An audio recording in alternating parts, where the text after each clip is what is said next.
বিপদের সময় কারা আপনার পাশে ছিল, কাদের মাধ্যমে আপনি সফলতার রাস্তায় পৌঁছাতে পেরেছেন জরুরি, এসব আপনি কখনো ভুলবেন কি করে? কেউ যদি আপনাকে খুব বেশি মন থেকে হেল্প করে তাহলে ভাববেন না যে মানুষটা সস্তা, ভাববেন আপনার কপালটা অনেক ভালো।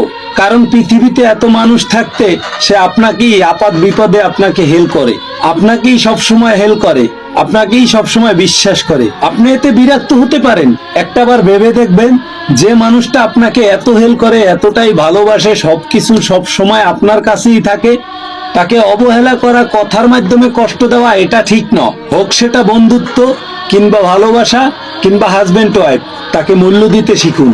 কষ্ট পেয়েও যারা প্রতিবাদ না করে চুপচাপ থাকে তাদের দুর্বল ভাবার কোনো কারণ নেই, কারণ এটা হলো তাদের বাবা মায়ের দেওয়া শিক্ষার পরিচয়।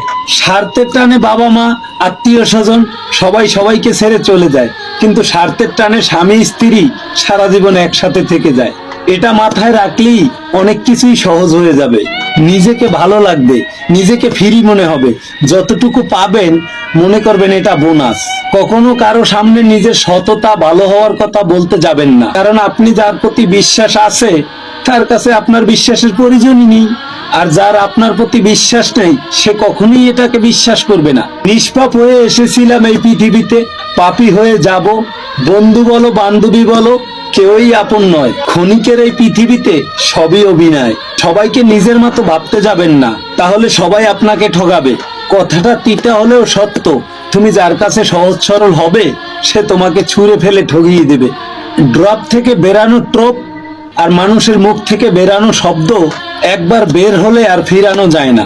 অপরিচিত মানুষ কখনো আপনাকে ঠকাবে না, ঠকাবে শুধু কাছের মানুষগুলো। জীবনে সবকিছু থাকলে মানুষ সুখী হতে পারে না যদি না শান্তি থাকে। তোমার মূল্য যে বোঝে তাকে কখনো অবহেলা করো না, তোমাকে যে ধরে রাখতে চায় তাকে ছেড়ে যাওয়ার চিন্তাও করো না।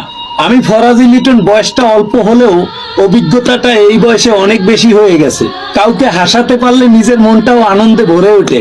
নিজের খরচ দিয়ে নিজেকে চালানো, নিজের পরিচয় নিজেকে পরিচিত হতে পারলে এর মতো শান্তি আর পৃথিবীতে কোথাও নেই।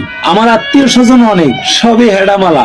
কাউকে পরিচয় দেওয়ার প্রয়োজন মনে করি নাই, কারণ নিজের পরিচয় চলা মনে প্রশান্তি হয়। সময় ভালো থাকলে সবাই আপন মনে করে, আর প্রতিষ্ঠিত হতে পারলে সবাই পরিচয় দেয়। কথা মুখের উপরে বলার মতো সাহস সব মানুষের পৃথিবীতে থাকে না। আবার যাদের আমার মতো থাকে তাদেরকে বেশিরভাগ মানুষ সহ্য করতে পারবে না। হাজার দুঃখ, অনেকটা বাধা, কিছু সমালোচনা, কিছু পিছু টান, এগুলা থাকবেই। ফরাজি লিটনের মতন নিজের লক্ষ্যটা স্থির রাখো। বিশ্বাস করো তোমার স্বপ্নটা কেউ আটকাতে পারবে না। কিছু জিনিস জীবন থেকে হারিয়ে গেলে আর কখনো ফিরে পাওয়া যায় না। আত্মসম্মান, কিছু বন্ধুত্ব কিংবা ভালোবাসা। যারা কম কথা বলে তারাই তাদের পছন্দের মানুষের সাথে বেশি কথা বলে। আজকে যারা তোমায় নিয়ে খেলছে, ভাবছে তুমি ছোট, ভরসা রাখো নিজের উপরে, ভরসা করো সৃষ্টিকর্তাকে। একদিন তুমিও ফরাজি লিটনের মতন গোটা সমাজে উঠবে ফুটে।